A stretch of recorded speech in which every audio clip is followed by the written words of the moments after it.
اعوذ باللہ السمیع العلیم من الشیطان اللعین الرجیم بسم اللہ الرحمن الرحیم الحمد للہ وکفا وسلام علی عبادہ الذین اصطفیٰ خصوصاً علی محمد المصطفیٰ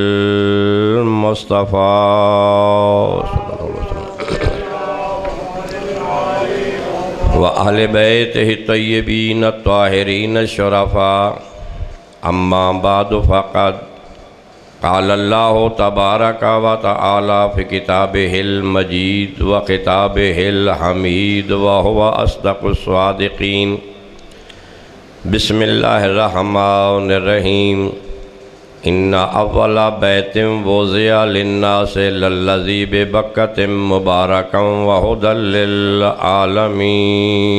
جوشیلی صلوات پڑھے۔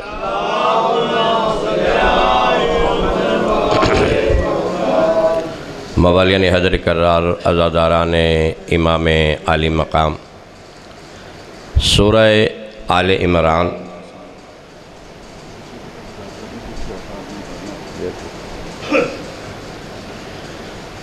سورہ آل عمران آیت نمبر 96 خالق کائنات مالک ارض و سماوات اپنے اس مقدس کلام میں ایک بیت کا ذکر کر رہے ہیں جو سب سے پہلا بیت ہے۔ ان اول بیتن، بے شک یقیناً پہلا بیت، پہلا گھر، پہلا خانہ، پہلا ہاؤس، وہ ضیا جو بنایا گیا للناس، للتی، لوگوں کے لیے، پہلا گھر جو بنایا گیا لوگوں کے لیے، وہ وہی ہے جو مکہ معظمہ کی سرزمین پر ہے۔ مبارکم وہدی للعالمین، کائنات کی برکتیں بھی اسی گھر سے نکلتی ہیں، کائنات کی ہدایت بھی اسی گھر سے نکلتی ہے۔ تمہیدی جملہ استاذ المکرم قبلہ مبلغ اعظم کا دینا چاہتا ہوں کہ لفظ وضع کے بعد کیا کہا گیا کہ اس گھر میں کو میں نے برکتوں کا مرکز بنایا، ہدایت کا مرکز بنایا، یعنی اس گھر سے جو چیز باہر آتی ہے وہ یا برکت ہوتی ہے یا ہدایت ہوتی ہے۔ اب دو راستے ہیں، ایک شیطان کا راستہ ہے، ایک رحمان کا راستہ ہے۔ شیطان کے راستے سے یہاں بت نکالے گئے، رحمان کے راستے سے یا یہاں سے علی نکلا ہے یا علی کی ماں نکلی۔ حیدری آل، تو اس کا مطلب یہ ہوا کہ برکتوں کا مرکز بھی علی ہے یا علی کی ماں ہے، ہدایت کا مرکز بھی علی ہے یا علی کی ماں ہے۔ اب اس میں لفظ آ گیا وضع، بنایا گیا۔ جو چیز بھی بنتی ہے نا، اس کا ایک بنانے والا ہوتا ہے، ایک بنوانے والا ہوتا ہے، اور یہ تیسرا مرحلہ ہے کہ وہ چیز کس کے لیے بنائی گئی ہے۔ دیکھیں آپ گھر بھی بناتے ہیں، آپ نے مولا کا یہ گھر مخدوم سید محمد حیدر شاہ صاحب نقوی اللہ مقام ہونے آپ لوگوں کے تعاون سے یہ مولا کا گھر بنایا، تو شاہ صاحب نے یہ آپ نے یہ خود نہیں بنایا، آپ نے بنوایا ہے۔ بنانے والا کوئی مستری تھا، ہاں؟ بنایا کس لیے گیا؟ اس کے بنانے کی غرض کیا تھی کہ یہاں ان کا ذکر ہو جن کا ذکر خدا بنتا ہے۔ اس میں لفظ وضع، بنوایا گیا، بنایا گیا۔ تو اب اس کا بنوانے والا کون ہے؟ بنانے والا کون ہے، کس کے لیے بنایا گیا؟ سورۃ البقرہ کی آیت نمبر 125 میں اللہ تعالیٰ نے پہلے اس میں مبہم بات کی، کس نے بنایا؟ اِنَّا جَعَلْنَا الْبَيْتَ مَثَابَةً لِلنَّاسِ وَأَمْنًا، بے شک اس جعلنا جب بنایا ہم نے اس بیت کو کہ لوگ یہاں سے ثواب حاصل کریں اور یہاں سے امن حاصل کریں، تو معلوم ہوا پوری کائنات میں جو چیز کعبہ سے ملے گی وہ سر سے لے کر پاؤں تک ذکر ہی ذکر ہوگا اور اسی کا ذکر ثواب ہوگا، چونکہ یہ بیت بنایا ثواب کے لیے گیا ہے، تو جو اس میں آیا اسی کا چہرہ دیکھنا بھی ثواب ہے، ذکر کرنا بھی ثواب ہے، اس کی محبت بھی ثواب ہے، اس کے دشمن پہ تبرہ کرنا بھی ثواب ہے۔ حیدری وہ ضیاء یہ بنایا گیا، الگ الگ کریں، اس جعلنا البیت مثابۃ للناس، جب بنایا ہم نے، اللہ کہہ رہا ہے جب بنایا ہم نے اس بیت کو ثواب کا مرکز، امن کا مرکز۔ اب پہلے تھا بنایا گیا، یہاں اللہ یہ کہہ رہا ہے کہ ہم نے بنایا، یہ جمع متکلم ہے، ایک تو اللہ تھا دوسرے قوم تھے، تو جمع تین سے شروع ہوتی ہے، ایک تو اللہ تھا دوسرے قوم تھے جنہوں نے اس گھر کو بنایا، وہ کون تھے؟ وہ وہی تھے جن کے لیے اللہ تعالیٰ اسی آیت میں آگے فرماتا ہے وَاتَّخِذُوا مِن مَقَوْمِ إِبْرَاهِيمَ مُصَلَّى، اس بیت میں ہم نے ایک مصلی ابراہیم بنایا ہے، تم نے چار کہاں سے بنا لی ہے؟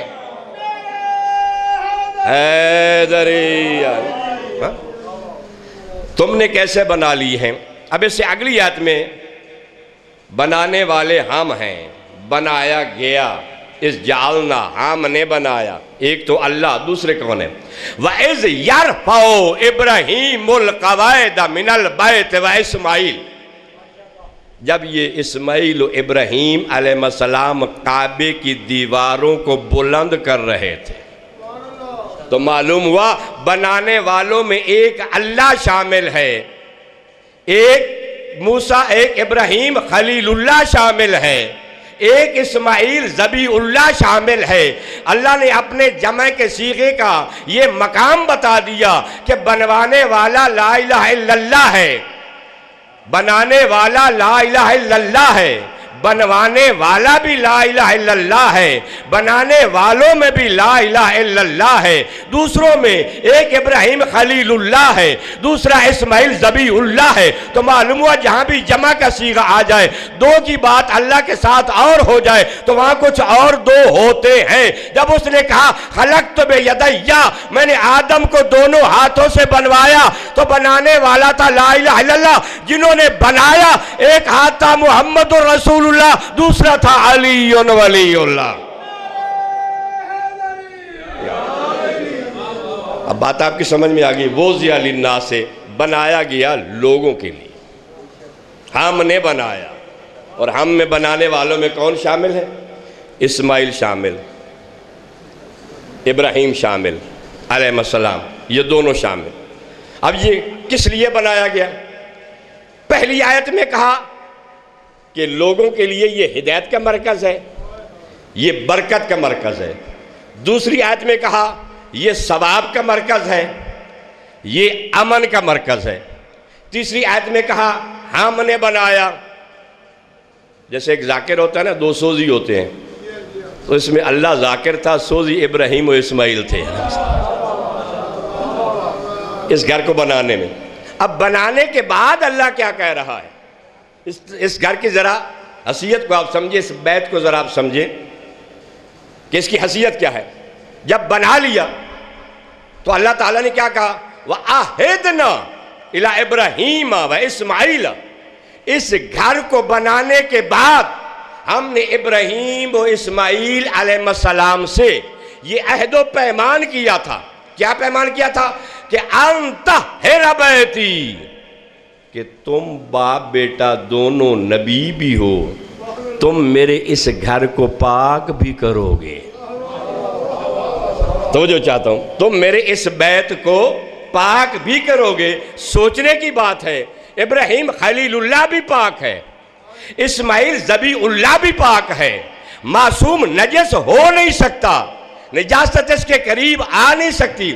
جو پتھر لگا رہے تھے وہ بھی پاک، جس پانی سے گارا بنایا وہ تراب بھی پاک، وہ آب بھی پاک، پانی بھی پاک، مٹی بھی پاک، پتھر بھی پاک، اسماعیل بھی پاک، ابراہیم بھی پاک۔ پھر کہنا انطہر بیتی، تم دونوں میرے گھر کو پاک کرو۔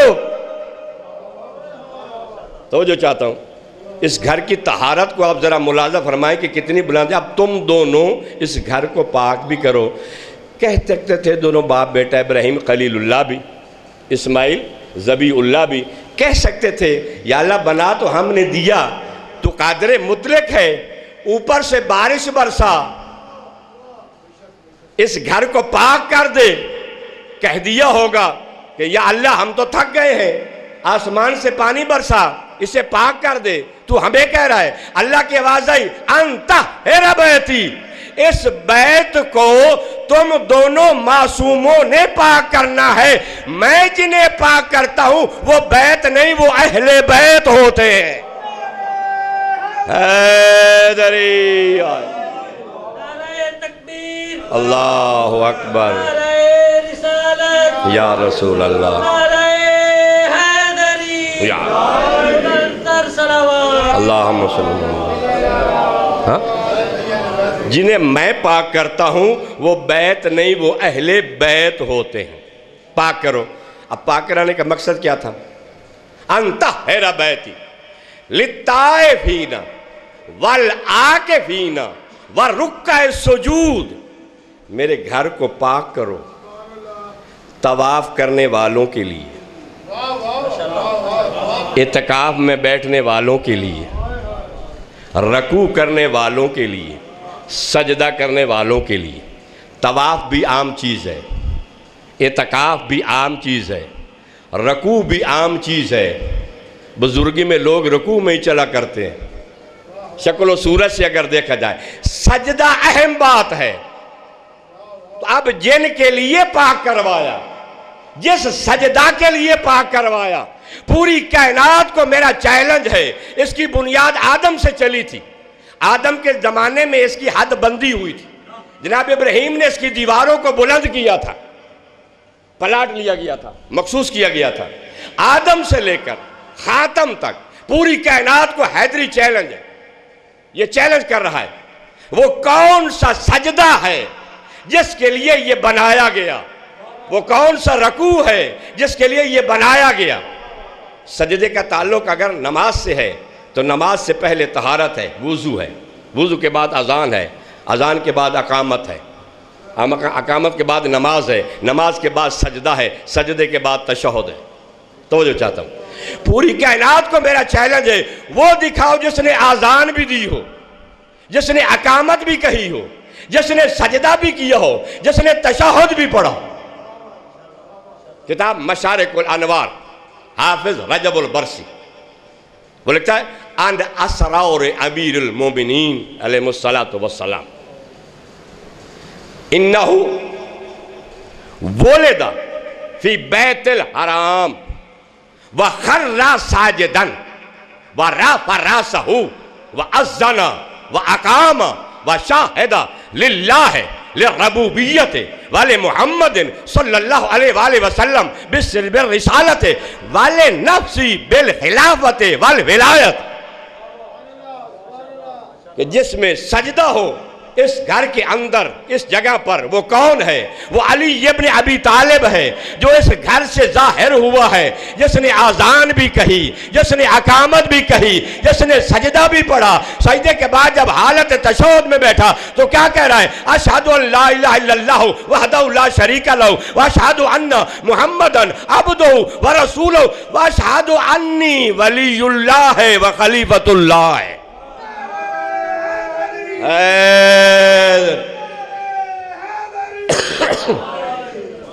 یہ ہے وہ بیت. کہتے جی چلو مولا علی نے یہ پڑھ لیا، کعبہ میں آئے، میری پوری کائنات کو چیلنج ہے. اللہ نے جو کہا تھا کہ میں اہل بیت کو پاک کرتا ہوں، دنیا کے اعتبار سے شکم مادر سے ظاہر ہوئیں گے، ملنگوں کے اعتبار سے پہلو سے ظاہر ہوئے ہوں گے، جس طرح بھی ہوئے، اندر نہ کوئی حمام ہے، نہ کوئی غسل خانہ ہے، نہ کوئی نلکا ہے، نہ کوئی ٹوٹی ہے، نہ کوئی پرنالہ ہے، نہ کوئی گھڑا پڑا ہوا ہے، پانی وہاں نہیں جس سے پاک ہوتے ہیں. علی نماز بھی پڑھ رہا ہے، سجدہ بھی کر رہا ہے، کلمہ شہادت بھی پڑھ رہا ہے. تو اللہ کہتا ہے بیت کو نبیوں نے پاک کیا، اہل بیت کو میں نے پاک کیا. حیدری اہل بیت کو میں نے پاک کیا ہے. اللہ آپ کو سلامت رکھے.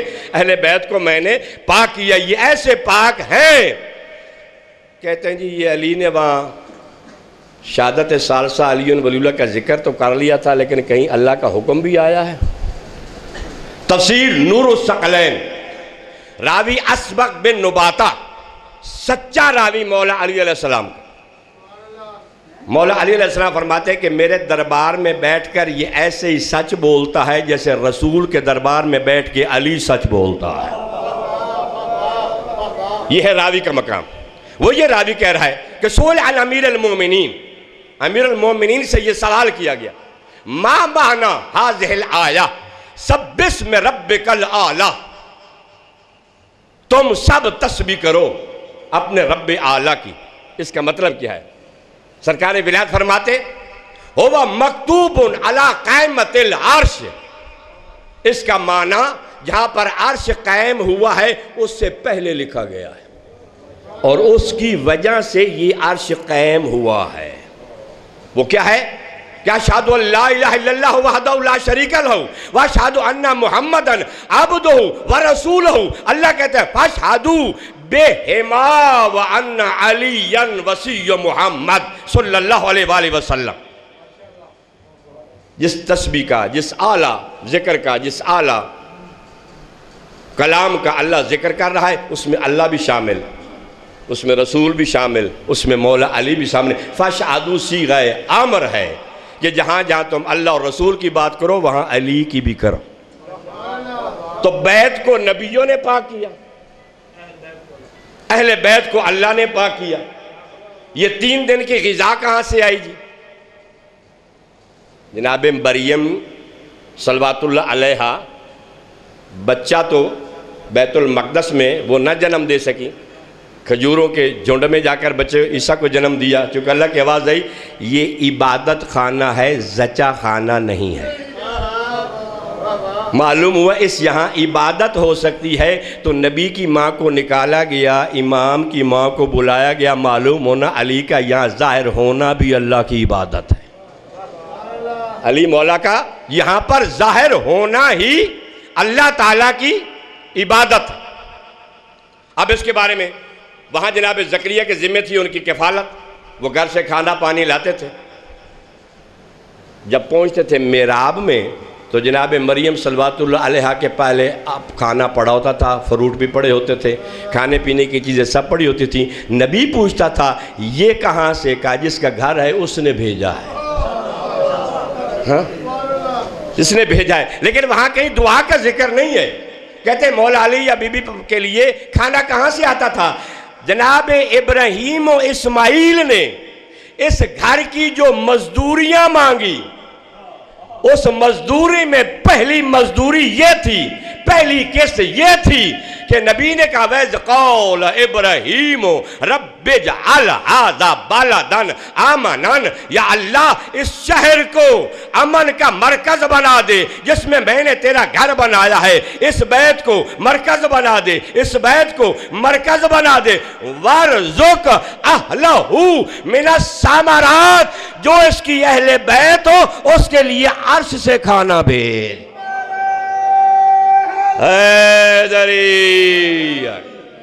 تو جو جناب ابراہیم کی دعا کی وجہ سے یہ کھانا عرش سے آتا رہا. یہ پہلی مزدوری تھی. دوسری مزدوری کیا تھی؟ ربنا واجعلنا مسلمین لکا وَمِن ذُرِّيَّتِنَا أُمَّةً مُسْلِمَةً لَكَ۔ مزدوری کی دوسری قسط کہ یا اللہ ہم دونوں باپ بیٹا کو، ابراہیم خلیل اللہ کو، اسماعیل ذبیح اللہ کو اپنے تسلیم کرنے والوں میں رکھ،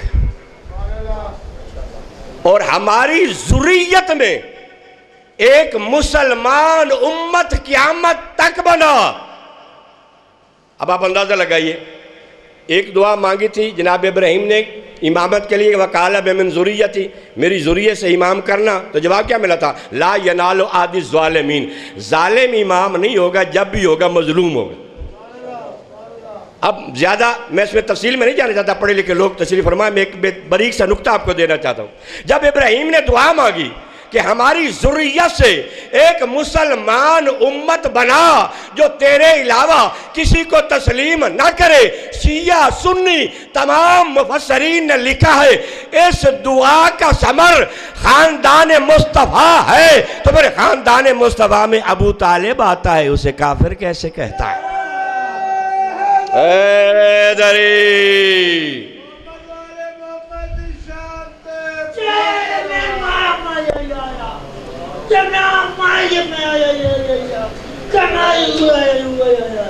صلوات بلندوا سارے مل کے پڑھ لیجئے گا۔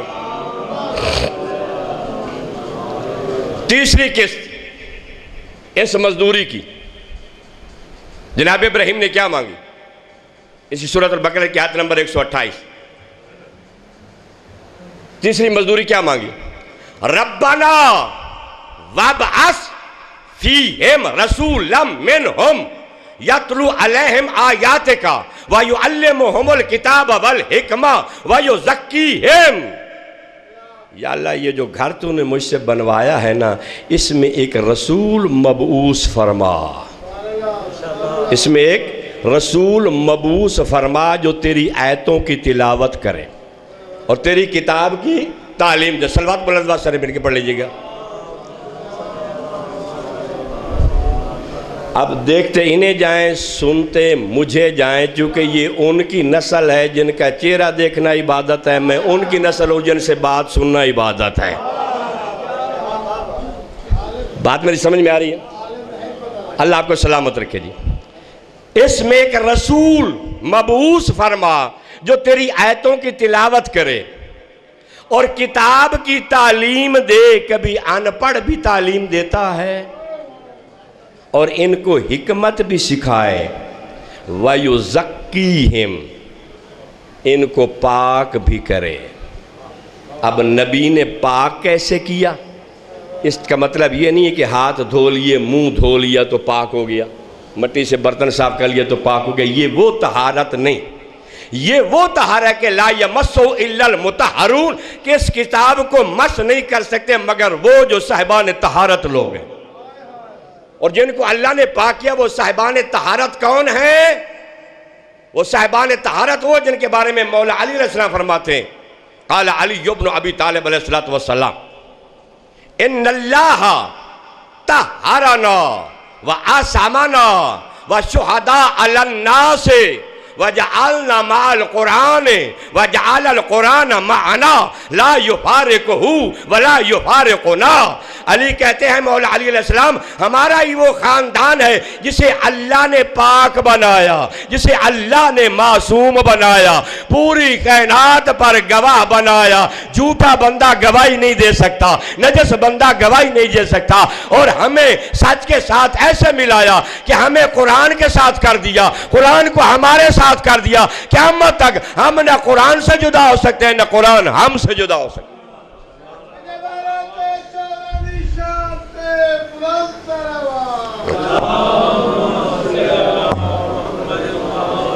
اب یاد رکھیے، اب اللہ تعالیٰ کہتا ہے یہ وہ ہستی ہیں جن کو اللہ نے پاک بنایا، عالم انوار میں بھی، عالم ذر میں بھی، عالم ارواح میں بھی، عالم ابدان میں بھی، عالم اجسام میں۔ جب سب سے پہلے پاک نے ان پاکوں کی تخلیق کا پروگرام بنایا تو اللہ تعالیٰ نے کیا کہا؟ ان اللہ تکلم بکلمت فصارت نورا، اللہ نے کلام کیا ایک کلمے کے ساتھ وہ کلمہ نور ہو گیا. ثم تکلم بکلمۃ اخری، پھر اللہ نے ایک دوسرے کلمے سے کلام کیا. فصارت روحن، وہ روح ہو گیا. جو نور تھا وہ محمد رسول اللہ بنا، جو روح تھی وہ علی ولی اللہ بنا. حیدری. اب کلمہ ہو، اذان ہو، اقامت ہو، تشہد ہو، اگر تم علی کو نکال دو گے تو روح ختم ہو جائے گی، بدن بے جان ہوگا. اور پیغمبر اسلام کے لیے خالق کائنات نے کیا فرمایا؟ لولا کا لما خلقت الافلاک، میرا حبیب تو نہ ہوتا تو یہ افلاک نہ ہوتے. عام طور پر ہم اس کا ترجمہ کرتے ہیں کائنات میں کچھ بھی نہ ہوتا. یہ پہلی کا جملہ نہیں، یہ پی ایچ ڈی کا جملہ ہے. کچھ بھی نہ ہوتا. آگے جا کر ابتدا میں کیا ہے؟ لولا کا لما خلقت الافلاک، میرا حبیب تو نہ ہوتا تو افلاک نہ ہوتے. افلاک جمع ہے فلک کی. فلک کہتے ہیں ایک آسمان کو، افلاک کہتے ہیں زیادہ آسمانوں کو. یعنی حضور نہ ہوتے تو یہ آسمان نہ ہوتے. آسمان نہ ہوتے. اور ہمارا بابا آدم بنا کس سے؟ کنت نبیًا و آدم بین الماء والطین، پانی سے بنا، مٹی سے بنا، ماء سے بنا، تراب سے بنا، پانی سے بنا، مٹی سے بنا. پانی کہاں سے آتا ہے؟ وَأَنزَلْنَا مِنَ السَّمَاءِ مَاءً، پانی آتا ہے آسمانوں سے. آسمان نہ ہوتے تو پانی نہ ہوتا، حضور نہ ہوتے تو آسمان نہ ہوتا.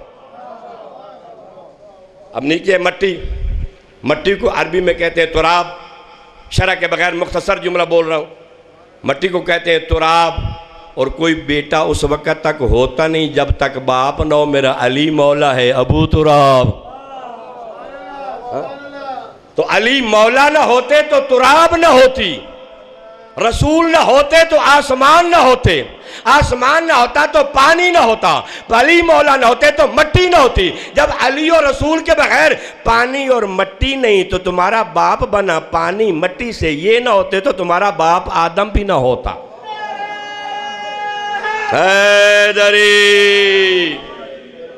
تمہارا باپ آدم بھی نہ ہوتا اگر یہ نہ ہوتے. تو معلوم ہوا آسمان بنے نبی کی وجہ سے، زمین بنی علی کی وجہ سے. اور آج مولا کا نکاح ہے. جہاں تک میں آپ کو لایا ہوں، آسمان نہ ہوتے تو پانی نہ ہوتا، زمین نہ ہوتی تو مٹی نہ ہوتی، رسول نہ ہوتے تو آسمان نہ ہوتا، علی نہ ہوتے تو مٹی نہ ہوتی. تو علی و نبی نہ ہوتے تو آدم بھی نہ ہوتے. اصل عربی میں ایک دفعہ شاہ صاحب کے پاس بیٹھا تھا، سید محمد حیدر شاہ نقوی کے بعد. انہوں نے کہا یہاں ہے کہ اگر آپ جملہ لگا لیں تو بڑا اچھا رہ جائے گا. میں نے کہا کون سا؟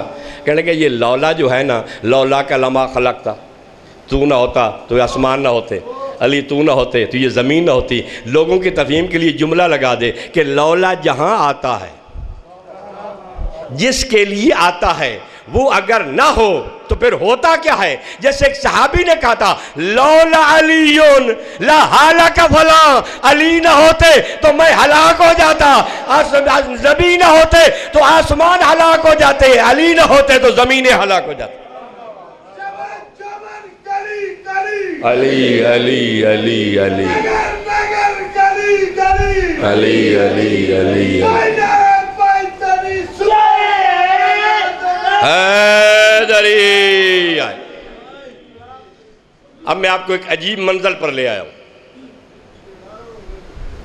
رسول نہ ہوتے تو آسمان ہلاک ہو جاتے، علی مولا نہ ہوتے تو زمینیں ہلاک.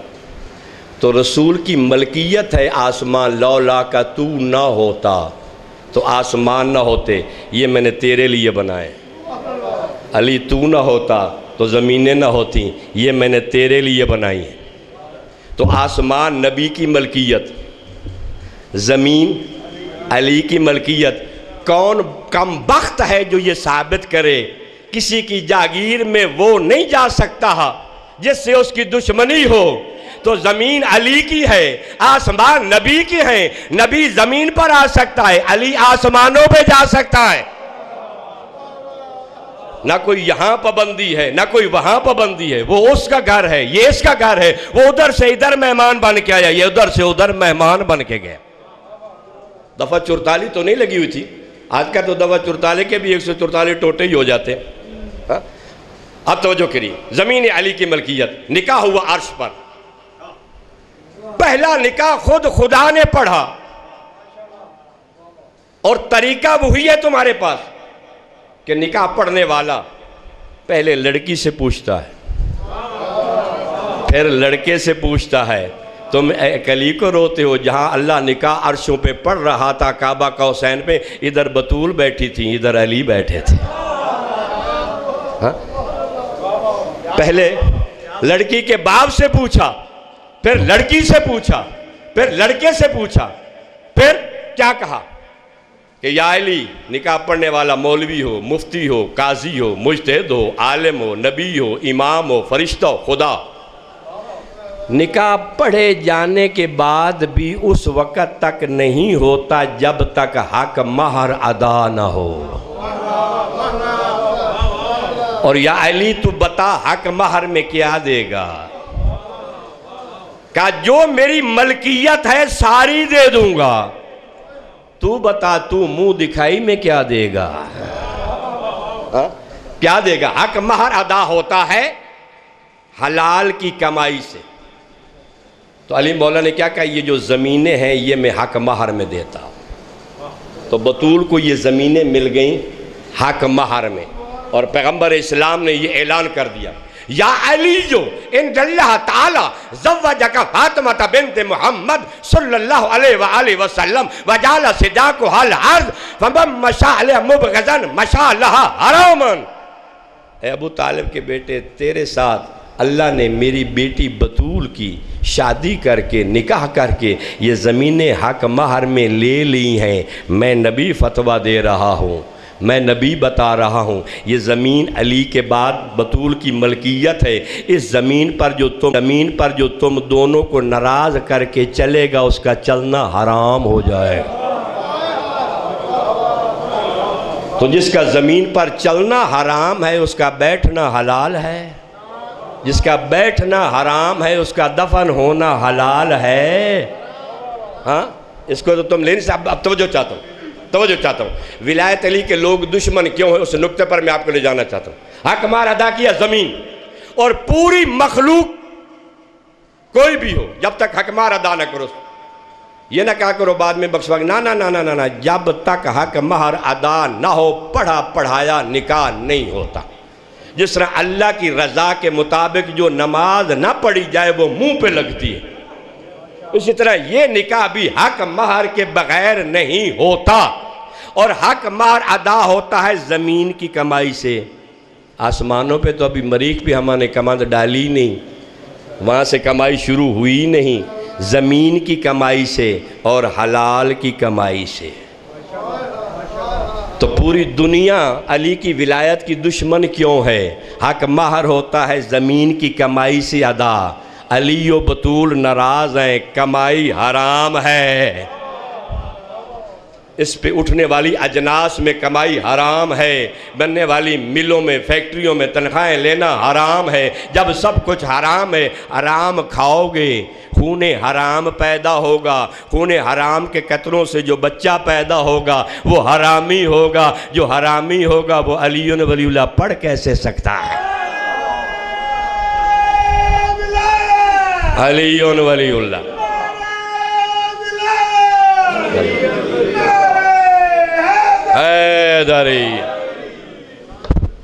اب جب یہ ہو گیا تو اب زمین کی کمائی سے آپ نے دینا ہے حق مہر۔ حق مہر حلال ہونا چاہیے، علی و بطول کا راضی ہونا چاہیے۔ جب کمائی نہیں تھی تو ایک نکاح پڑھا گیا، بابا آدم علیہ السلام، اس وقت ان کی زراعت شروع نہیں ہوئی تھی، کاروبار شروع نہیں ہوا تھا، محنت مزدوری نہیں شروع ہوئی تھی، کمائی تھی نہیں، کہ یا اللہ جب قانون ہے کہ حق مہر کے بغیر نکاح ہوتا نہیں، تو نے میرا حوا سے نکاح تو کر دیا، حق مہر ادا نہیں ہوا، کہا جس زمین پہ بیٹھے ہو ان کے مالکوں پہ درود پڑھ دو، حق مہر ادا ہو جائے۔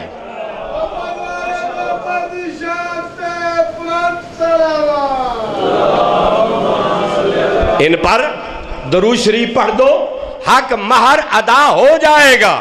تو اب پتہ کیا چلا؟ یہ زمین ہے معصومہ کی ملکیت، اور اللہ نے کیا کہا؟ دیکھ ہم منہ دکھائی میں کیا دیتے ہیں؟ ہمارے پاس جنت ہے، الحسن والحسین سیدہ شباب اہل الجنہ، ہم اس کے بچوں کو جوانان جنت کا سردار بناتے ہیں۔ تو کہا اچھا یہ تو سردار بن گئے، رشتہ دار تو ہم بھی لگتے ہیں۔ فرمایا ابوہما خیر منہما، ان کا علی ان سے بھی بہتر سردار ہے۔ فرشتوں نے عرض کی یا اللہ کیسے؟ کہا جنت میں وہ جائے گا جسے علی ٹکٹ دے گا۔ تو کہا نانا کا کیا مقام ہے؟ کہا علی اسے ٹکٹ دے گا جس کی نبی شفاعت کرے گا۔ تو شفاعت نانا کو ہم نے دے دی، ٹکٹ ان کے بابا کو دے دی، حسنین جو بیٹے ہیں ان کو ہم نے سرداری دے دی۔ تو یہ سب کچھ تو وہاں طے ہو گیا تھا، یہاں رسا کشی کی ضرورت کیا ہے؟ تو اس بیت کو انہوں نے پاک کیا۔ رات اگر کسی نے دیکھا ہو تو میں اچانک سفر سے آیا تھا رات کو 9 بجے، میں نے کہا چلو خبریں سن لیں، کچھ دھرنے بھی چل رہے ہیں، کسی کی کوئی نئی بات ہو گئی ہو تو سن لیں۔ تو ARY کو میں نے کھولا، وہیں پہ کچھ اچھی خبریں آتی ہیں۔ تو ڈاکٹر دانش بیٹھے ہوئے تھے اور سامنے علامہ طاہر القادری بیٹھے، جہاں بیت سے میں نے بات شروع کی۔ بیت کو نبی پاک کرتے ہیں اور اہل بیت کو اللہ پاک کرتا ہے۔ اس نے سوال کر دیا ڈاکٹر دانش نے علامہ طاہر القادری، اسی رات کو یہ جو گزری ہے، رات 10 سے 10:15 کے قریب ٹائم تھا، اس نے سوال کر دیا کہ علامہ صاحب یہ اس اسمبلی کو کبھی ماں کہتے ہیں، کبھی کعبہ کہتے ہیں، کبھی مقدس محل کہتے ہیں، تمہارا کیا خیال ہے؟ تو علامہ طاہر القادری نے بڑا خوبصورت جواب دیا کہ اینٹ اور گارے سے، پتھر اور سیمنٹ سے بنانے والا کوئی مکان اس وقت تک مقدس نہیں ہوتا جب تک کوئی مکین آ کر اسے مقدس نہ بنا دے۔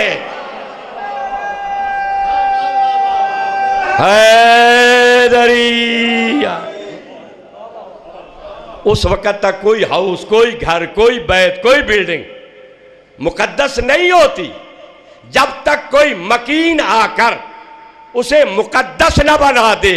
اس نے مثال دی جیسے روضہ رسول، جیسے خانہ کعبہ، تو روضہ رسول میں بھی جب تک رسول نہیں آئے وہ مقدس نہیں بنا، بیت اللہ میں بھی جب تک علی نہیں آئے وہ مقدس نہیں بنا۔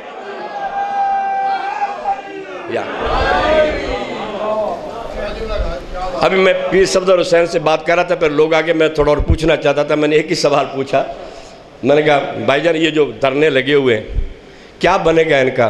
کہنے لگے ظاہر لگتا ہے خالی آ جائیں گے۔ کیوں؟ وہ سب مل گئے ہیں، وہ سب کٹھے ہو گئے۔ میں نے کہا شاہ صاحب مجھے تو یوں لگتا ہے جیسے سقیفہ کی منڈی میں لوگ اکٹھے ہو گئے تھے، مولا علی کو کیا ملا؟ یہ بھی اسی طرح کٹھے ہو گئے ہیں۔ تو کوئی بیت، اب میں بتانا چاہتا ہوں یہ اہل بیت کا مقام کیا۔ 3 دفعہ لفظ اہل بیت قرآن مجید میں آیا ہے، 3 دفعہ، سورہ ہود میں، سورۃ القصص میں، سورۃ الاحزاب میں۔ جب سورہ ہود میں ذکر آیا قالوا اتعجبین من امر اللہ رحمۃ اللہ علیکم اہل البیت، جب سورہ قصص میں آیا هل ادلکم علی اہل بیت یکفلونہ، جب سورہ احزاب میں آیا تو انما یرید اللہ لیذھب عنکم الرجس اہل البیت ویطہرکم تطہیرا، بلند تر صلوات پڑھ لیجیے گا۔ تو بات اور اہل بیت سے شروع ہوئی، انہی پر ہی ختم ہوگی۔ جب پہلی دفعہ سورہ ہود میں اہل بیت کا ذکر آیا تو وہ کون سی اہل بیت ہے؟ جب دوسری دفعہ سورہ ہود میں، سورہ قصص میں اہل بیت کا ذکر آیا وہ کون سی اہل بیت ہے؟ جب تیسری دفعہ سورۃ الاحزاب میں اہل بیت کا ذکر آیا تو وہ کون سی اہل بیت ہے؟ وہ کون سا بیت ہے؟ وہ کون سی اہل بیت؟ جب پہلی دفعہ سورہ ہود میں اہل بیت کا ذکر آیا تو ابراہیم خلیل اللہ علیہ السلام کی اہل بیت کا ذکر ہے، کیونکہ بچے کی خوشخبری اس وقت سنائے گی، ڈاکٹر صاحب بیٹھے ہم سے زیادہ بہتر جانتے ہیں، جب ڈاکٹر، طبیب، حکیم شریعت کے الفاظ بھی ایک عمر کی حد تک کہتے ہیں کہ اب یہ بچہ پیدا کرنے کے قابل نہیں ہے، اب یہ بچہ پیدا کرنے کے قابل نہیں ہے، تو علا کل شین قدیر کہتا ہے جب قابل تھے تو پھر کیا کمال، جب قابل نہیں اب دوں گا۔ تو ابراہیم اور ابراہیم کی اہل بیت کا ذکر ہے۔ جب دوسری دفعہ ذکر آیا عبداللہ علی اہل بیت یکفلونہ، کیا تمہیں اس اہل بیت کا میں نہ بتاؤں جائے اس بچے موسیٰ کی کفالت کی جائے، کفالت کی جائے، تو وہ موسیٰ کی اہل بیت کا ذکر ہے۔ جب تیسری دفعہ ذکر آیا انما یرید اللہ لیعذب عنکم الرجس اہل بیت ویطہرکم تطہیرا، تو یہ حضور کی اہل بیت کا ذکر ہے۔ اب پوری دنیا سے میں قرآن کے مزاج کے مطابق یہ بات کرنا چاہتا ہوں، اگر آپ بیت اور اہل بیت کو سمجھنا چاہتے ہیں تو جب پہلی اہل بیت کا ذکر آیا تو ابراہیم کی اہل بیت تھی۔ اب بتاؤ نبوت کس کی؟ ابراہیم کی۔ رسالت کس کی؟ ابراہیم کی۔ شریعت کس کی؟ ابراہیم کی۔ صحیفے کس کے؟ ابراہیم کے۔ امامت کس کی؟ ابراہیم کی۔ خلت کس کی؟ ابراہیم کی۔ عزت کس کی؟ ابراہیم کی۔ عصمت کس کی؟ ابراہیم کی۔ شرافت کس کی؟ ابراہیم کی۔ نیابت میں، خلافت میں نبوت کس کی؟ ابراہیم کے دونوں بیٹے اسماعیل علیہ السلام، اسحاق علیہ السلام، ان کے بیٹوں کی۔ جب موسیٰ کی اہل بیت کا ذکر آیا تو رسالت کس کی؟ موسیٰ کی۔ توریت کس کی؟ موسیٰ کی۔ کوتور کس کا؟ موسیٰ کی۔ نبوت کس کی؟ موسیٰ کی۔ امامت کس کی؟ موسیٰ کی۔ شریعت کس کی؟ موسیٰ کی۔ خلافت کس کی؟ موسیٰ کے بھائی ہارون کی۔ تو پھر مسلمانوں جب یہ قانون ہے کہ جس اہل بیت کا ذکر آتا ہے ہر چیز اسی کی ہوتی ہے، تو نبی کو لاوارث کیسے بنا دیا؟ جب نبی کی اہل بیت کا ذکر آیا امامت غیر کی کیوں ہے، خلافت غیر کی کیوں ہے؟ بات میری سمجھ میں آ رہی ہے؟ یہ ہے اہل بیت۔ اور بات یاد رکھ لیجئے گا، آج میں کئی سالوں سے ایک جملہ کہہ رہا ہوں، ڈاکٹر صاحب اللہ کو سلامت رکھے بھائیوں کے ساتھ، آپ سب بھائی آباد و شاد رہیں، مومنین آباد و شاد رہیں۔ کئی دنوں سے میں یہ ایک بات کر رہا ہوں کہ اللہ تعالیٰ نے تھیوری بند کر دی ہے، پریکٹیکل شروع کر دیا۔ ہمیں 1500 سال ہونے کو کہ جنہیں عوام بنائے وہ ظالم ہوتے ہیں، وہ غاصب ہوتے ہیں، وہ لٹیرے ہوتے ہیں، وہ دہشت گرد ہوتے ہیں، وہ اپنا مال بناتے ہیں، عوام کا کچھ نہیں کرتے۔ ہماری کسی نے نہیں مانی، نہ دنیا والوں نے، نہ دین والوں میں۔ اب اسلام آباد میں ایک دنیا والا بھی کہہ رہا ہے، ایک دین والا بھی کہہ رہا ہے، جنہیں بندوں نے بنایا یہ ظالم ہے، یہ غاصب ہے۔ حیدری آئے۔ اب اس حقیقت کو جان لیجیے، اہل بیت ہمارا مذہب اہل بیت کا مذہب ہے۔ استاد المکرم کے جملے پر میں اینکر ہے نا، پڑھنے والے آگئے؟ نہیں کوئی آگیا تو بتا دیں، نہیں تو میں تو پڑھتا رہوں گا۔ صلوات بلند آواز سارے مل کے پڑھیے جی۔ ہمارا مذہب اہل بیت کا مذہب ہے، اس لیے ہم روتے ہیں تو اہل بیت کے لیے، خوش ہوتے ہیں تو اہل بیت کے لیے، نعرے لگاتے ہیں تو اہل بیت کے لیے، نظر نیاز کرتے ہیں تو اہل بیت کے لیے، ماتم کرتے ہیں تو اہل بیت کے لیے، جلوس نکالتے ہیں تو اہل بیت کے لیے، امام بارگاہیں بناتے ہیں تو اہل بیت کے لیے، ذوالجناح نکالتے ہیں تو اہل بیت کے لیے، علم اٹھاتے ہیں تو اہل بیت کے لیے، تعزیہ بناتے ہیں تو اہل بیت کے لیے، کسی کو مانتے ہیں تو اہل بیت کے لیے، نہیں مانتے تو بھی اہل بیت کے لیے، کسی پر درود و سلام کر کے مصافحہ کر لیتے ہیں تو وہ بھی اہل بیت کے لیے، کسی پر بجا لگا کر لعنت کرتے ہیں تو وہ بھی اہل بیت، کیونکہ ہمارا یا نعرہ تکبیر، اللہ اکبر، نعرہ رسالت، یا رسول اللہ، نعرہ حیدری، اللہم صلی اللہ محمد وآل محمد۔ اہل بیت کو ماننے کے رکن 3 ہیں، تو جو چاہتا ہوں اہل بیت کو ماننے کے رکن 3 ہیں۔ صرف بیت کو مانا، اہل کو نہ مانا تو بھی ٹھیک نہیں ہے، صرف اہل کو مانا اور بیت کو نہ مانا یہ بھی ٹھیک ہے۔ ساری دنیا بیت کی طرف جا رہی ہے، اہل بیت کی طرف کیوں نہیں آتے؟ چاہیے تو یہ تھا نا کہ اہل بیت کی طرف بھی کوئی آتا، تو پھر کم از کم وہاں جا کر یہ تو دیکھو کہ اس گھر میں آیا کون ہے۔ جملہ آ گیا، 2 عظیم ہمارے خطیب گزرے ہیں، شاعر محسن نقوی شہید، علامہ عرفان اظہر عابدی، یہ جب بے نظیر گئی تھی تو یہ ساتھ گئے تھے۔ آپ نے ٹی وی پر دیکھا تھا کہ جدہ پر انہوں نے حسینیت زندہ باد، یزیدیت مردہ باد کے نعرے لگائے تھے۔ واپس آ کر میں اس وقت کراچی میں پرنسپل تھا، میں وہاں آیا تو عرفان حضرات کو میں ملنے کا کہ یار بڑا آپ نے حج پر گئے، تو اس نے کہا میں آپ کو بات وہ بتاؤں گا کہ تمہیں کتابوں میں بھی نہیں ملے گی، نہ کسی نے لکھنے دی نہ بتانے دی۔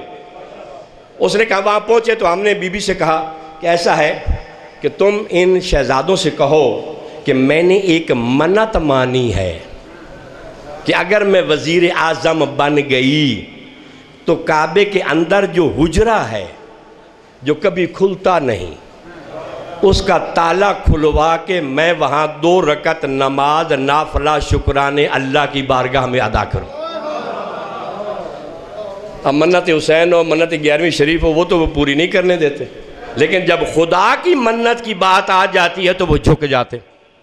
یہ کہتے ہم نے بی بی کو سکھایا، بی بی نے جا کر ان کو بتایا تو وہ پہلے تو مسکراتے رہے کہ آج تک کوئی بادشاہ وہاں نہیں گیا، نہ ہم گئے، چونکہ وہاں کوئی چیز ایسی ہے کہ اگر ظاہر ہو جائے گی تو ہم مر جائیں گے۔ کہتا باہر صورت بڑی مشکل سے میں کافی رات گئے گزرے، ہمیں وہاں اجازت ملی، بڑی مشکل سے ہم وہاں پہنچے، تالے کو کھولا گیا، صرف ہم 3 آدمیوں کو اندر جانے کی اجازت ملی۔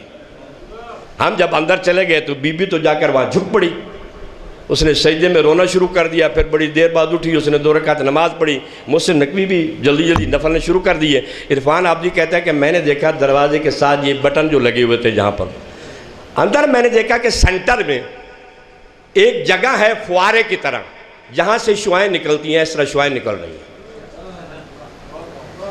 تو وہ کہتا ہے کہ جہاں مجھے جگہ ملی تھی وہ شعائیں اتنے تیز تھی کہ میں نماز نہیں پڑھ سکتا تھا۔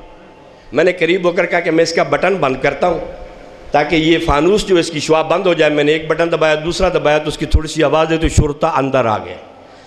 تو اس نے کہا تم یہ کیا کر رہے ہو؟ میں نے کہا یہ بٹن میں یہ بجھانا تھا۔ تو اس نے کہا ماں کو بیزا، اس کو بجھانے کے لیے کوئی قبضہ کوئی بٹن نہیں ہے۔ اس نے کہا پھر یہ شعاع ہے کیسی جس کا کوئی بٹن نہیں ہے، تمہارے کنٹرول میں نہیں ہے؟ وہ کان پہ منہ رکھ کے کہتا اسکت کما سکت الذی من قبل کا، خاموش ہو جا جس طرح تو پہلے خاموش ہو کر یہاں آیا، بول نہیں۔ اگر پوچھنا ہی چاہتا ہے تو صرف میں تمہیں بتاتا ہوں، تجھے قسم ہے کہیں اور جا کر بتانا، یہاں کسی کو نہ بتانا۔ یہ شعاع نہیں بجھتی، اس کا کوئی بٹن نہیں ہے، اس کا بجلی کے ساتھ کوئی تعلق نہیں ہے، اس لیے کہ ھذا مقام ولادت علی ابن ابی طالب۔ یا حیدری یا علی یا علی یا علی یا علی، یہ مقام ولادت علی ابن ابی طالب۔ تو یہ بھائی زرگام عباس کا جلسہ تھا، کئی سال ہو گئے، علامہ نسیم عباس رضوی اللہ تعالیٰ ان کو شفاء کاملہ عطا فرمائے۔ مجھے ان کا جملہ یاد آ گیا، انہوں نے کہا بھائی لڑائی جھگڑا بند کر دیتے ہیں، کون سچا ہے کوئی نہیں سچا، مباہلہ میں نہیں جاتے، سعودی عرب چلے جاتے ہیں، وہ دروازہ بھی کھلوا لیتے ہیں، مزار نبی بھی کھلوا لیتے، پتہ چل جائے گا سچے کون ہیں جھوٹے کون ہیں۔ تو یہ بیت جس میں مولا علی علیہ السلام کی آمد ہوئی، 3 دن تک مولا وہاں مہمان رہے اور عرش سے کھانا آتا رہا۔ تیسرے دن نبی کریم کو حکم ہوتا ہے، اور اس میں شیعہ سنی تاریخ میں ایک بڑا عجیب واقعہ لکھا ہوا کہ سرکار ابو طالب سرکار عمران علیہ السلام اکثر سفر تجارت پر رہتے تھے۔ ایک سفر تجارت پر انہیں کہا گیا کہ یہ جو بچہ تمہارے ساتھ ہے انہیں واپس بھیج، اس کی جان کو خطرہ ہے۔ واپس بھیجا گیا۔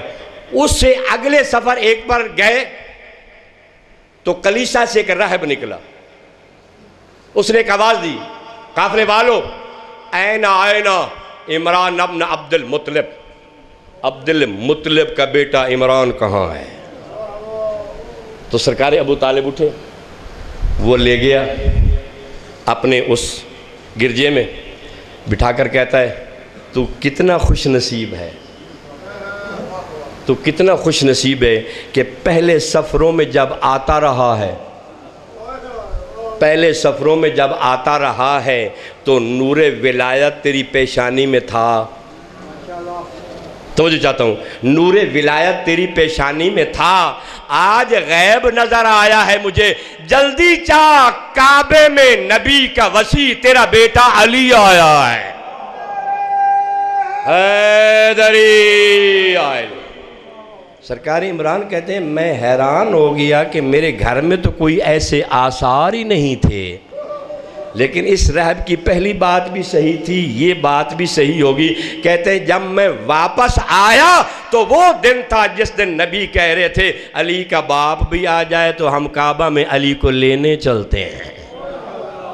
یعنی سرکار عمران وہاں سے آئے، رسالت امام کے ساتھ جب پہنچے خانہ کعبہ میں گئے، رسالت امام نے مولا علی کو اٹھایا، اٹھا کر سینے سے لگایا، منہ کو چوما۔ جب منہ کو چوما تو علی نے آنکھیں کھولی، زبان کو چوسا۔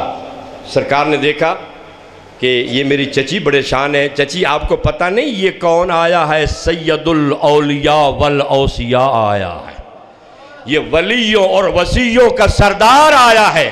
تو مورخ کی اپنی بات ہے، وہ اپنے طور پہ لکھتا رہا، شاید نبی اس کا کوئی جواب دے دے تو عظمت ظاہر ہو جائے جس کا پتہ نہ چلے، ورنہ میرے تحفظات ہیں ان جملوں پر۔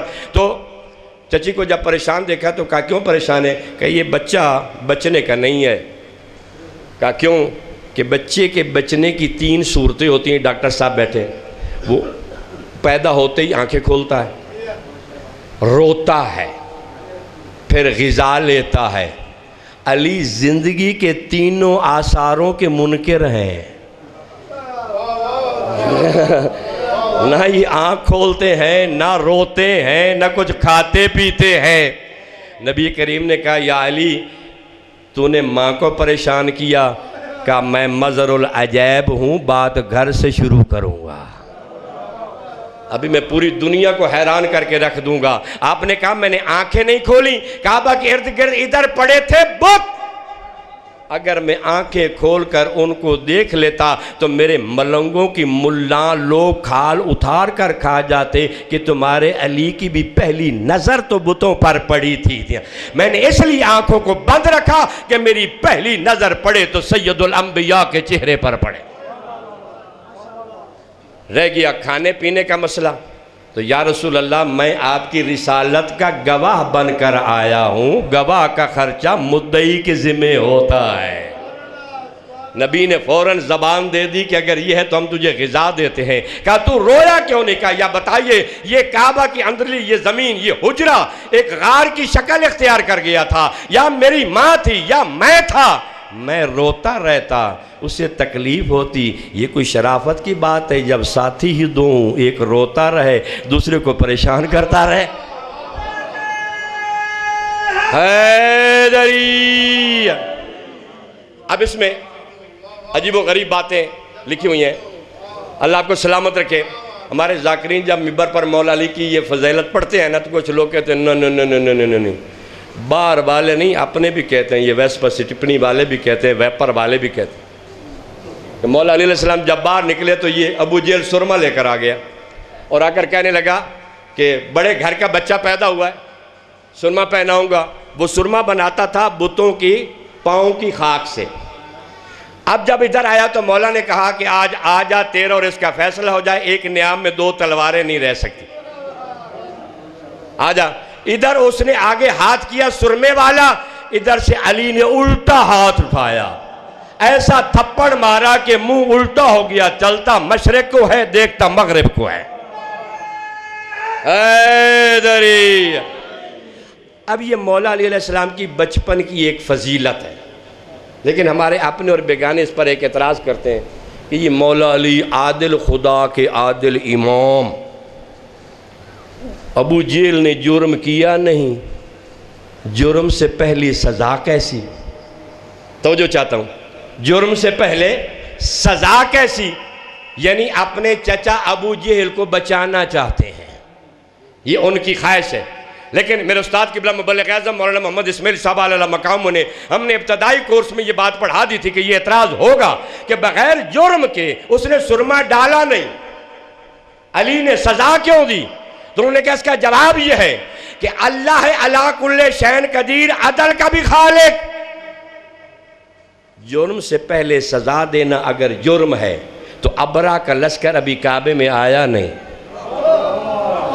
کعبے کی دیواروں سے مس ہوا نہیں، انہوں نے کعبے کو نقصان پہنچایا نہیں۔ جرم سے پہلے ابابیل بھیج کر اس کو ہاتھیوں سمیت اللہ نے غرق کیوں کیا؟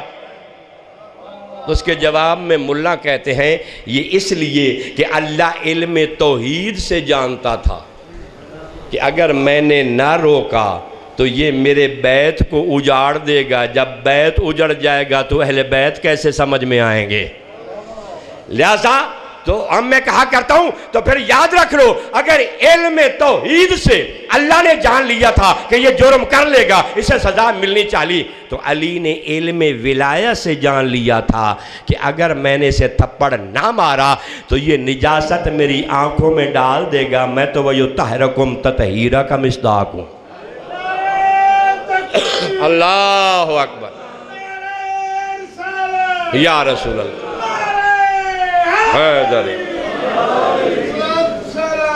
اللہم صلی اللہ محمد وعلی محمد۔ تو یہ بیت اللہ نے سب سے پہلے بنایا اور اہل بیت کے لیے ہی بنایا۔ اس سے اگر ہدایت نکلتی ہے تو ہدایت بھی علی ابن ابی طالب ہے، اس سے اگر رحمت نکلتی ہے، برکت نکلتی ہے تو وہ بھی علی ابن ابی طالب ہے، اس سے اگر ثواب ملتا ہے تو وہ بھی علی ابن ابی طالب۔ اور علی مولا ہدایت کیسے ہے؟ یہ تو ابتدائی اللہ تعالیٰ نے بتا دیا قرآن مجید میں، الف لام میم ذالک الکتاب لا ریب فیہ ھدی للمتقین، یہ کتاب جس میں کوئی شک نہیں، یہ ہدایت ہے متقین کے لیے۔ یہ کتاب کیا ہے؟ توجہ چاہتا ہوں، یہ کتاب کیا ہے؟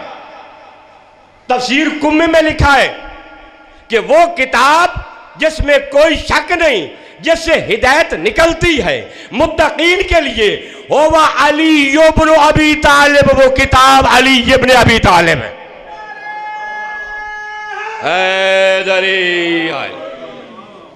اس لیے لوگ لیتے ہیں اس کتاب کو جو لوح محفوظ پر لکھی ہوئی ہے، جو لوح محفوظ پر لکھی ہوئی ہے، تو وہ لوح محفوظ تختی ہو گئی، لکھنے کے لیے قلم آ گیا، نون والقلم کے ذریعے قلم آ گیا، تو قلم وہاں لے کون گیا؟ قلم چلائی کس نے؟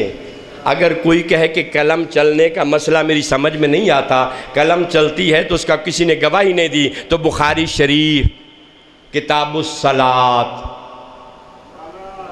جس میں نمازیں واجب ہوئیں، 50 سے 5 ہوئیں، نبی کو پتہ نہیں چلا، موسیٰ کے کہنے پہ جاتے رہے۔ توجہ چاہتا ہوں، موسیٰ کے کہنے پر جاتے رہے، خود نبی کو پتہ نہیں چلا، نبی کے کہنے پہ جاتے رہے۔ اسی روایت میں لکھا ہے اس سے پہلے کہ رسالت امام فرماتے ہیں کہ میں معراج کی رات وہاں تک پہنچا کہ میں نے قلم کو تختی پر چلنے کی آواز کو سنا۔ میں نے اس آواز کو سنا جو قلم اس تختی پر چل رہی تھی۔ تو وہ قلم وہاں جاتی کیسے ہے؟ تختی اسے وصول کیسے کرتی ہے؟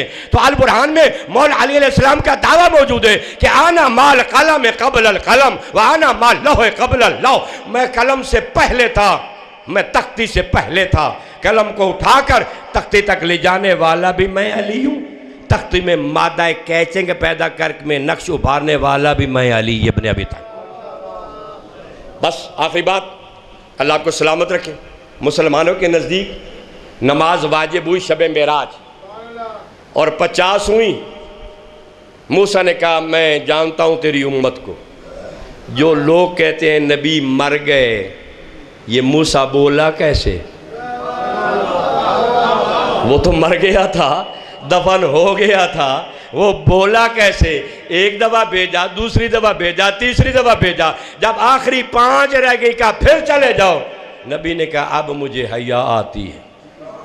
توجہ چاہتا ہوں، نبی نے کہا اب مجھے حیا آتی ہے۔ یہ روایت جو گھڑی گئی ہے، یہ روایت جو بنائی گئی ہے، بہت بیت اور اہل بیت، بیت ہے عبادت کے لیے، اہل بیت ہے عبادت کرانے کے لیے، اس لیے کہ ان کا دعویٰ ہے لولا نحنو ما عبد اللہ، اگر ہم نہ ہوتے تو اللہ کی عبادت نہ ہوتی، لولا نحنو ما عرف اللہ، ہم نہ ہوتے تو اللہ کی پہچان نہ ہوتی۔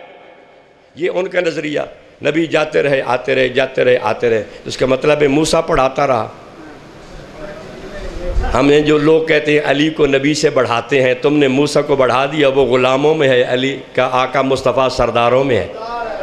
تم نے غلام کا محتاج بنا دیا، تم نے اس کا محتاج بنا دیا۔ اور موسیٰ ہے کون؟ صاحب شریعت، صاحب تورات، صاحب طور، صاحب خلت، سب بہت بڑا مقام رکھتا ہے۔ پورے قرآن مجید میں سب سے زیادہ ذکر موسیٰ علیہ السلام کا آیا، لیکن اس موسیٰ کو کہا گیا کہ اپنے علم پر فخر نہ کر، جاؤ دریاؤں میں ہمارا ایک دیوانہ خضر رہتا ہے، ہمارا ایک دیوانہ خضر رہتا ہے۔ تم نے رسول کو موسیٰ سے پڑھوایا، موسیٰ کو اللہ نے خضر سے پڑھایا، اور خضر کو اللہ نے مولا علی سے پڑھایا۔ حیدری، بڑھانے کے راستے تو تم بتاتے ہو، ہم تو نہیں بتاتے، یہ راستہ بھی تم نے بتایا۔ اللہ آپ کو سلامت رکھے۔ ماشاءاللہ، کیا بات ہے جی۔ بس انشاءاللہ میں آخری بات کر رہا ہوں۔ اللہ آپ کو سلامت رکھے، آباد و شاد رکھے۔ مولا کے بہترین ذاکر، سریلے ذاکر، ذاکر سریلے ہوتے ہیں، مولوی گریلے ہوتے ہیں۔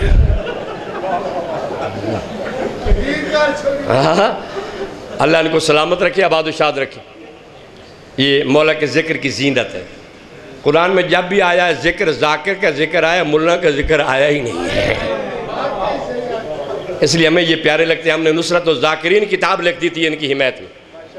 اب آخری بات کر رہا ہوں، یہ ان کے نزدیک نماز واجب ہوئی، اور اصل نماز جو واجب ہوئی، تم نے راستہ ہی وہ بتایا کہ نبی کو موسیٰ کا محتاج کر دیا، موسیٰ کو خضر کا محتاج کر دیا، خضر علی مولا کا محتاج ہے۔ یہ دعائے کمیل جو آپ پڑھتے ہیں نا، یہ دعائے کمیل وظیفہ ہے خضر علیہ السلام کا، جو مولا علی نے ان کو دیا تھا۔ اور لوگ مانگتے رہے، یا علی وہ ہمیں دعائے کمیل دے دی، دعائے دے دیئے، خضر دے دیئے۔ کہا نہیں، تمہارا مزاج ایسا نہیں ہے، تمہاری لیاقت ایسی نہیں ہے، تمہارا ذہن ایسا نہیں ہے۔ جب آیا کمیل تو علی نے کہا انت مستحق لدعائے الکمیل، تو دعائے کمیل کے مستحق ہے۔ آخری بات کر رہا ہوں، کتاب جامع الاخبار، علامہ شیخ صدوق علیہ رحمہ، نماز واجب کب ہوئی؟ تو جو چاہتے کسی قصیدے میں یہ جملہ ضرور لکھنا، نماز واجب کب ہوئی؟ یہ سورج جو چڑھتا ہے نا، پھر اتر جاتا ہے، پھر آ جاتا ہے، یہ دوپہر کے وقت ایک ایسے حلقے میں داخل ہوتا ہے۔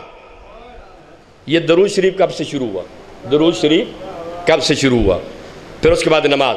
یہ جب اس حلقے میں داخل ہوتا ہے تو اللہ اور فرشتوں سمیت کائنات کا ذرہ ذرہ اللہ کا ذکر کرتا ہے۔ اس حلقے میں جب داخل ہوتا ہے تو کسی نہ کسی صورت میں کائنات کا ذرہ ذرہ، انسان، حیوان، درند، پرندے، چرندے، حشرات الارض، نبی، ولی، غوث، کتب، مولوی، مفتی، قاضی، مجتہد، ذاکر، عوام، الناس، سارے اللہ کا ذکر کرتے ہیں۔ اور اسی ٹائم اللہ پائتن پاک پر درود بھیجتا ہے۔ حیدری، اللہم صلی اللہ محمد وعلی محمد۔ اسی وقت ساری کائنات اللہ کا ذکر کرتی ہے، اللہ کی تسبیح پڑھتی ہے، اور اللہ پائتن پاک کا ذکر کرتا ہے۔ تو جب یہ پروگرام تھیوری سے نکل کر پریکٹیکل سسٹم میں آیا تو مرکز کون بنا؟ مخلوق خدا کی طرف، خدا پائتن پاک کی طرف۔ تو کہا میں کہاں گیا؟ اس وقت اللہ نے کہا اب پائتن پاک سمیت تم سب نماز پڑھو تاکہ مرکز میں رہوں۔ اس وقت یہ نماز واجب ہوئی، اور اللہ تعالیٰ آپ کو نماز پڑھنے کی توفیق عطا فرمائے، تشہد میں ذکر علی کرنے کی توفیق عطا فرمائے۔ ظاہر میں یہ رکعتیں ہیں، یہ کہتے ہیں، لیکن مولا علی علیہ السلام فرماتے انا صلاۃ اللہ الذی انزل فی القرآن، نماز کا قرآن میں جہاں جہاں بھی ذکر آیا ہے اس سے مراد میں علی کی ولایت ہے۔ ہاتھ بلند کر کے نعرہ ہے حیدری۔